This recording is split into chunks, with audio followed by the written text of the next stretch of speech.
Shalom Uvracha.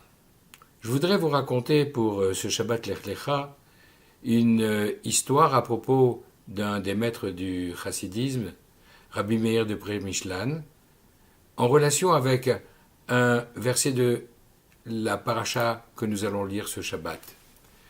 On nous y raconte la guerre que 4 rois vont mener contre les 5 rois de la région de Sodome et de Gomorrhe, à l'issue de laquelle Lot, le neveu d'Avram, a été fait prisonnier. Avram sera contraint de venir avec Eliezer et ses amis pour libérer Lot. Et à la fin, lorsque Avram aura gagné, le roi qu'il a libéré, les rois qu'il a libérés à l'issue de cette première guerre mondiale, disent à Abraham, rends-nous les personnes qui avaient été faites prisonniers et garde pour toi tout le butin.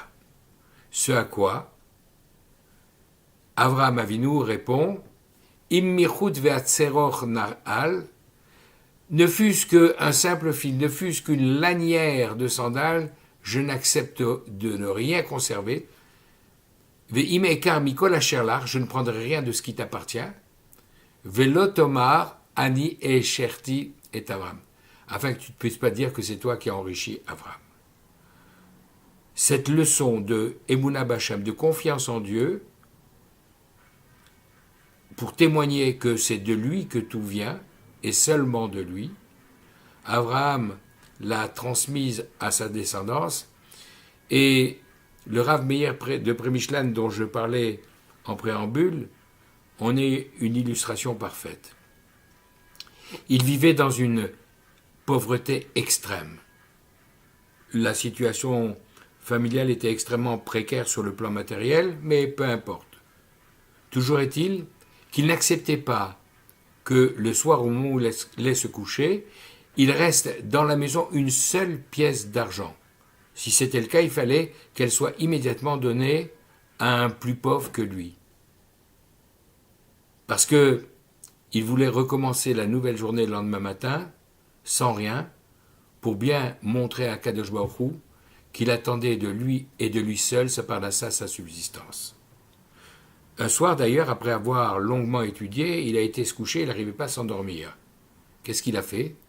Il a réveillé toute la maisonnée en leur disant « Cherchez avec moi, je suis sûr que quelque part il y a une pièce. » Et imaginez en plein milieu de la nuit tout le monde en train de fouiller et de trouver cette pièce qui l'empêchait de dormir, qui a immédiatement été mise dans une boîte de tzedaka.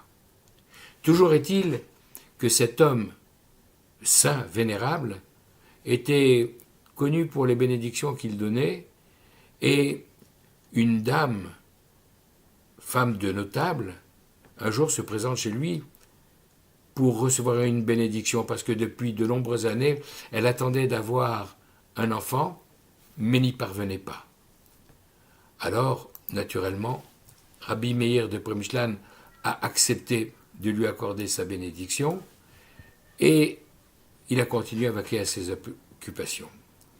Quelque temps plus tard, il reçoit une lettre étrange d'un homme qu'il ne connaît pas, avec, à l'intérieur de la lettre, une somme très importante.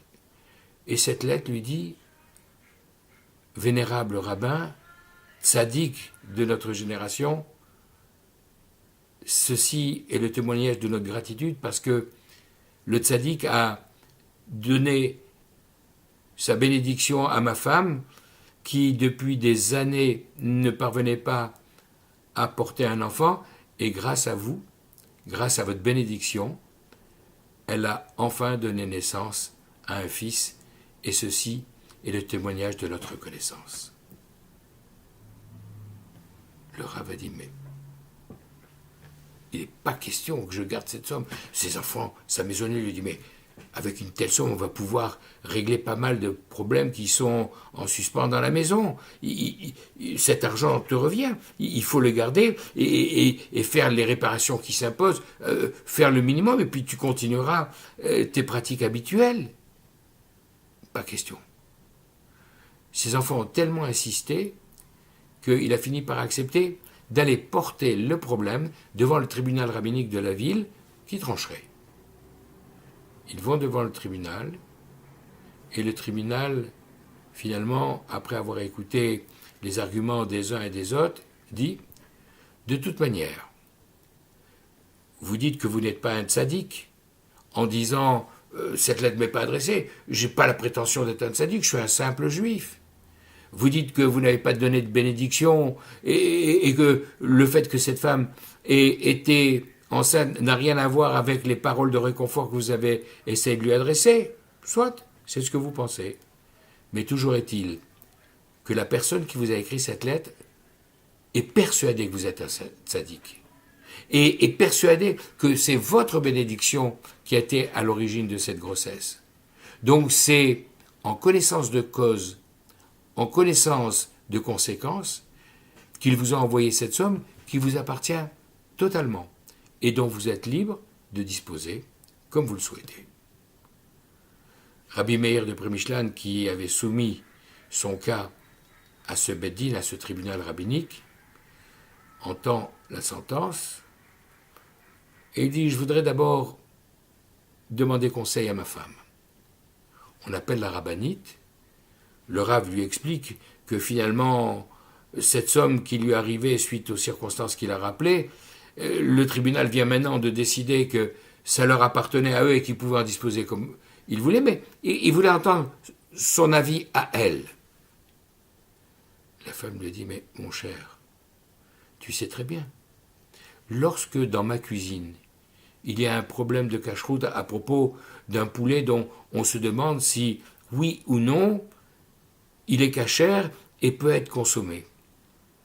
Tu m'as toujours enseigné qu'à partir du moment où un doute avait été soulevé, même si une autorité rabbinique venait derrière déclarer après examen qu'on pouvait le considérer comme cachère, toi, tu t'interdisais de le consommer. »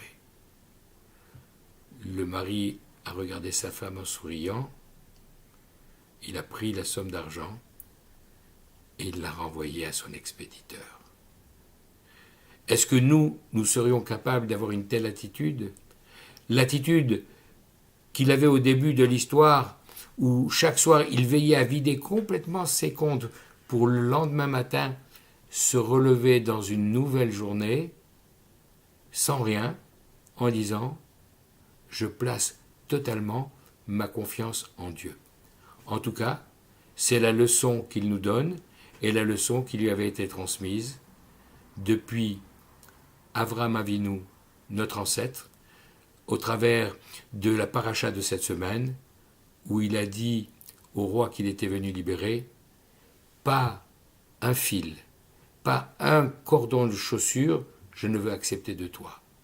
Et par le mérite de cette attitude, nous disent nos sages, sa descendance, le peuple juif, pour le fil qu'il a refusé, a reçu en retour la mitzvah des tzitzit, de ces franges que l'on doit porter aux quatre coins de nos vêtements.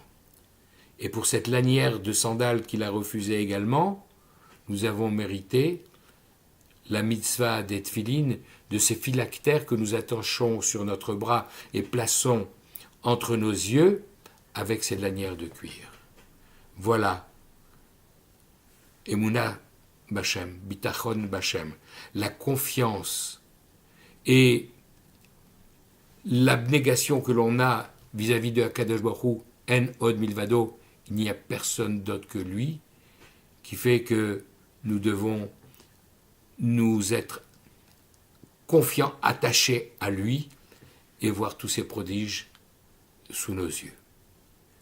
Shabbat Shalom, Bracha ve'atzlacha ve'kol tov.